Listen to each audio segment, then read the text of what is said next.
नमस्कार. ठरलं तर मग ह्या मालिकेचे रोज नवीन एपिसोड पाहण्यासाठी चॅनलला नक्की लाईक करा, सबस्क्राईब करायला विसरू नका आणि कमेंटमध्ये नक्की सांगा की सिरियल तुम्हाला कशी वाटते. आज आपण पाहत आहोत इथे प्रियाने सगळ्यांना नाराज केलेलं असतं, खास करून तिच्या नवऱ्याला म्हणजे अश्विन रागारागाने न जेवता निघून जातो. आजीचा संताप होतो. आज माझा नातू बिना जेवणाचाच निघून गेला आहे. दरवेळेला तू कुणाला ना कुणाला भरल्या ताटावरून उठवत असते. तुझा हा स्वभाव आहे, हा फार विक्षिप्त आहे. तू कुणाचाही कधीच विचार करत नाही. तरी ते प्रतापही म्हणू लागतो की मधुभाऊने तुझ्यावर इतके चांगले संस्कार केले, पण ते तुला घेता आले नाही. तू घेतले तर काय, वाईट विचार घेतलेस, चांगले विचार तुला कधी घेताच आले नाही. तू किती निष्ठुर आहे, क्रूर आहे, असं म्हणत प्रतापने तिच्यावरती खूपच टीका केलेली असते. त्यात अस्मिताही म्हणते, खरंच तू ना किती क्रूर आहे, कधीच कुणाचा विचार करत नाही. आजीचा मात्र संताप होतो. आता आजी प्रियाला बोलू लागते की तू कधीच कुणाचा विचार केला नाही. दरवेळेला तुला आम्ही माफ करतो, पण तू त्या लायकीचीच नाही. तू ना दरवेळेला काही ना काही आणखी जास्त उच्चापती करून ठेवते. तर प्रिया आता मान खाली घालून उभी असते. आजी फाडफाड बोलत असते तिला. प्रियाला आता काही कळेना काय बोलावं किंवा काहीतरी कारणं द्यावी. आता ती चांगलीच अडकली आहे, चांगलीच कचट्यात. तिने इमॅजिन केलं नव्हतं की तिचं केलेलं कट कारस्थान असं सगळ्यांसमोर येईल आणि आता तिला काय बोलावं सुचेना. तर इथे आपली सायली म्हणू लागते की तुला सुचत नसेल काय बोलायचं, तर मी तुला आता चांगली शिक्षा देणार आहे. आज तू जेवायचं नाही, तुला कोणीही कुठल्याही प्रकारे अन्न देणार नाही.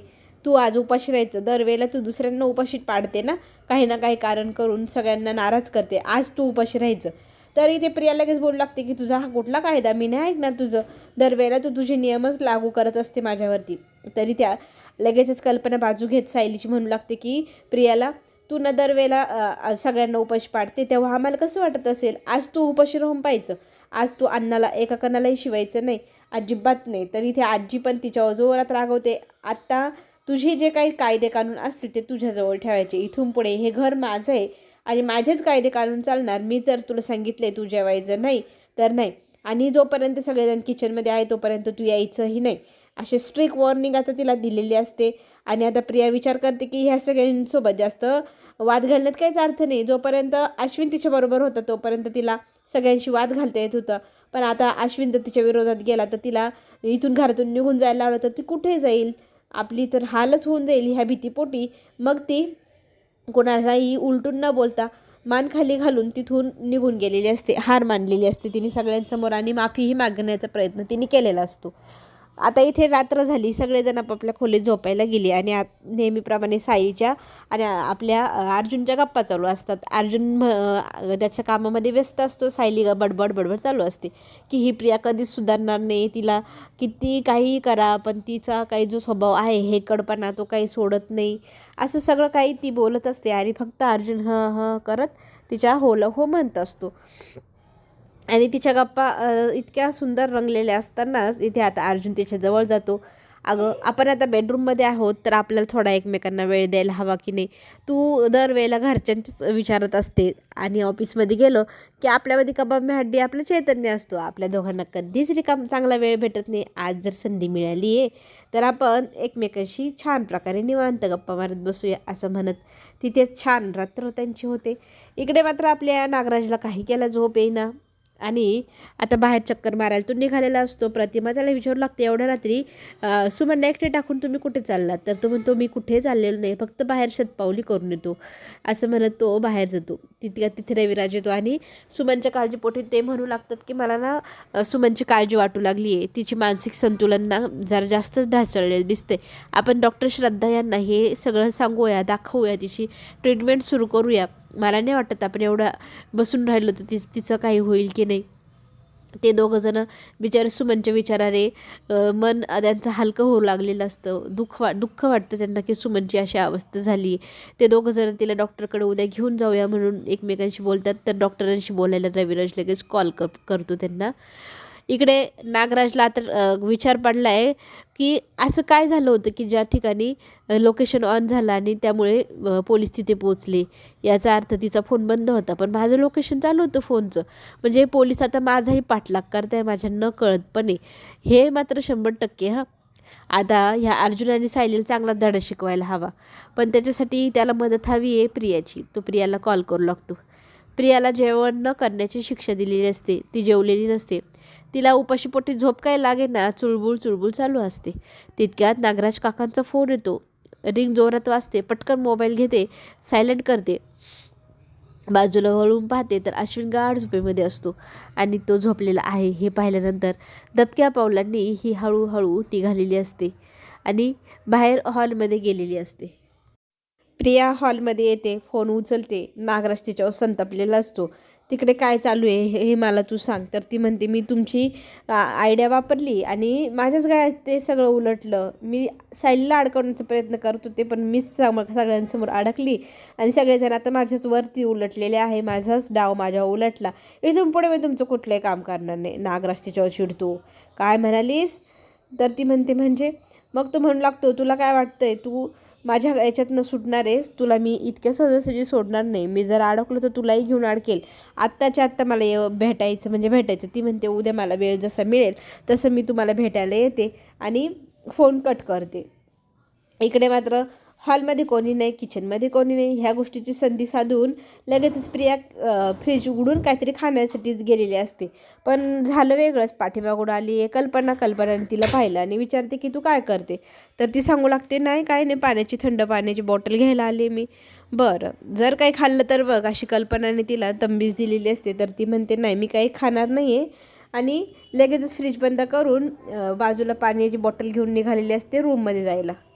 सकाळ झाली. आपली सायली आणि अस्मिता छान प्रकारे चक्कर मारून आलेल्या असतात, शतपावल्या करून आलेल्या असतात त्या दोघीजणी आणि त्यांच्या गप्पा चालू असतात. त्यावेळेला कल्पना म्हणते, आपण आज थालीपीठच करूया नाश्त्याला अस्मितासाठी, चल बरं, असं म्हणत दोघीजणी किचनच्या दिशेने जातात. तर किचनमध्ये झालं काय, ओ माय गॉड, तिथे आली आहे एक घरंदाज अशी सून. त्या सुनेचा चेहरा पाहिला सगळ्यांना शॉक बसलाय. एवढी घरंदाज सून आपल्या घरामध्ये. आणि ती इथे लगेचच अस्मिताला म्हणते, ताई तुम्ही बदाम खाल्ली नाही, रोज सकाळी खायला हवे, थांबा मीच तुम्हाला आणून देते. ती लगेच बदाम द्यायला अस्मिताकडे जाते. अस्मिता म्हणते, मला तुझी कुठल्याही प्रकारची मदत नको आहे, तू का आलीस मला मदत करायला? तर इथे ती म्हणते की मलाही संधी द्या ना, मी तुमच्यासाठी आज सगळ्यांसाठी नाश्ता बनवते आणि मी 2 पावले पुढे आली तर तुम्ही पण 2 पावले पुढे या. मला माफ करा आणि मी आता सुधारण्याची मला एक संधी द्या, मला स्वतःला सुधारण्याची, आणि मी जे चुका केल्या त्या पुन्हा कधीही करणार नाही अशी माफी मागून ती आता किचनमध्ये नाश्ता बनवत असते, उपमा. तर तिथे अर्जुन येतो आणि तो म्हणू लागतो की ही बाई कोण आहे आपल्या घरात, वेगळीच दिसते. अरे ती तर तन्वी इथे काय करते? तर तन्वी विचारू लागते, तुम्हाला कॉफी हवी का? आणतेच हं मी. मग ती कॉफी बनवायला किचनमध्ये जाते आणि कॉफी बनवून अर्जुनला आणून देणार. तर इथे सायली आता तिला चांगला धडा शिकवणार. सायली म्हणते, तुला संधी हवी आहे ना, तुला चांगलं वागायचं आहे ना, तर तुला संधी म्हटल्यानंतर ती म्हणते की आज एक काम कर, दुपारचा जेवणाचा जो काही कार्यक्रम आहे तो तूच कर. 2 भाज्या, चपात्या, कोशिंबीर, गोडधोड, आमटी, सगळं काही व्यवस्थित सागर संगीत स्वयंपाकच करून टाका. आज तुला छान संधी देते मी. इथे अर्जुनला हसायला येत असतं. एलची चांगली जिरवणार दिसती ही, असं त्याला समजलेलं असतं. कल्पनालाही सायली म्हणते की आई बसा ना, आपल्याला निवांत वेळेस भेटत नाही गप्पा मारायला, आपण छान गप्पा मारूया. त्या तिघीजणी डायनिंग टेबलवरच गप्पा मारायला बसलेले असतात. नागराज मात्र सारखं कॉल करत असतो प्रियाला. प्रिया आता इतक्या कामात व्यस्त आहे, ती काही केल्या फोन उचलतच नाही. पटकन फोन कट करून टाकते आणि म्हणते की अरे देवा, मी काय करायला गेले आणि काय होऊन बसलं, फक्त नाश्ता करायची ॲक्टिंग करणार होते, तर आता गळ्यामध्ये तर एवढं जेवणाचा स्वयंपाकाचा राहाडाच येऊन गेला आहे. इथे नागराजचा मात्र संताप होत असतो. तो सतत कॉल करत असतो, ती कट करत असते. अश्विन निघालेला असतो हॉस्पिटलला जाण्यासाठी आणि अश्विनला पाहून त्या हाक मारते आणि सांगते की थांबा ना, तुमच्यासाठी मी कॉफी बनवते आणि कॉफी पिऊन जा, नाश्ता पण तयारच होते. तर इथे तिला त्या अवस्थेत पाहून इथे आपले अश्विन सर म्हणू लागतात की हे कोणतं नाटक केलं आहे आता, तुला ना भारी नाटकं जमतात, तुझे जे काही नाटकं चालली आहे ना ते आत्ताच्या आत्ता बंद कर. किचनमध्ये काय करते, बाहेर नाही किचनमधनं, आणि तुझे नाटकं आता मला चांगलेच समजायला लागले, अजिबात नाटकं करू नको, असं म्हणत तो तिच्याशी भांडतो. तर तो निघून जायला लागतो. तर सगळेजण त्याला हाक मारू लागतात की थांब अरे अश्विन. पण अश्विन काय केलं, थांबायला तयार नाही, रागवलेला असल्यामुळे तो बाहेर निघून जातो. नागराज महिपतच्या घराच्या बाहेर पोचलेला आहे. आता त्याच्या डोक्यात एक युक्ती आली की आपण इथे फोन हिचा ऑन करू आणि पुन्हा ऑफ करू. आपण बघूया पोलीस इथे येतात की नाही. म्हणजे पोलीस ह्या लोकेशनच्या मागेच आहे आणि 2-4 मिनिटांनी लगेच तो फोन स्विच ऑफ करून टाकला. आता ही त्याने केलेली चूक त्याच्या फायद्याची ठरणार की नुकसानीची हे आपल्याला आता पुढे जाऊन समजणार. इकडे नेहमीप्रमाणे सकाळी अर्जुन फाईल सापडत असतो, सायली ती फाईल शोधून देते आणि तो म्हणतो अरे हीच तर मी फाईल शोधत होतो. तितक्यात त्याला एक कॉल येतो. कॉल असतो पोलिसांचा, सावंत यांचा. ते सांगू लागतात की अशाच ठिकाणी सुमनचं लोकेशन मोबाईलचं ऑन झालं होतं. तर ते लोकेशन कोणतं? महिपतच्या घराच्या बाहेर. हे ऐकल्यानंतर सगळ्यांना शॉक बसलेला आहे. सगळेजण म्हणू लागतात की असं कसं शक्य आहे. तर लगेचच अर्जुन आपल्या चैतन्याला फोन करतो. चैतन्याला सांगू लागतो की इथे महिपतच्या घराच्या बाहेर सुमन काकूच्या मोबाईलचं लोकेशन ऑन झालेलं होतं आणि ते पटकन ऑफ पण झाले. तर तो म्हणतो त्यांच्या घरात तर आत्ता ह्या क्षणाला कोणीही नाही आणि त्यांच्या घरात कोण असू शकतं जो हा मोबाईल घेऊन गेला, ऑन केला, ऑफ केला. काही समजे नाही. तर अर्जुन म्हणतो एक काम कर, तू मला भेटायला ये. दोघंजणं भेटतात. मग ते ना कोर्टाकडनं परमिशन आणतात महिपतच्या घराची झडती घ्यायची. आता सायली म्हणते त्याच्या घरची झडती घेऊन काय मिळणार. तोच तो एक आता पर्याय आहे. आता तिथे जाऊनच कळेल आपल्याला. तिकडे गेल्यानंतर त्याच्या घरात काय काय सापडेल आणि काय काय नाही. आणि ऑर्डर मिळालं ते सगळेजण महिपतच्या घरी जातात. त्या घराची झडती घेऊ लागतात. घेता घेता त्यांना एक फाईल सापडते आणि ही फाईल ना प्रतिमा त्याच्या डेड बॉडीची जी चुकीची होती आणि त्याच्या मागे NK पेमेंट म्हणजे काय. आता हे गूढ रहस्य अर्जुनसमोर पडलेलं असतं. लगेच ते रहस्य सायलीने सोडवलंही. ती म्हणते NK म्हणजे नागराज किल्लेदार. सगळेजण आता ह्या गोष्टीच्या भोवती फिरतायत. काय काय संबंध असेल नागराज आणि महिपतचा. चला तर मग पुढे ट्विस्ट पाहण्यासाठी आपण पुन्हा भेटूया. धन्यवाद. थँक्यू.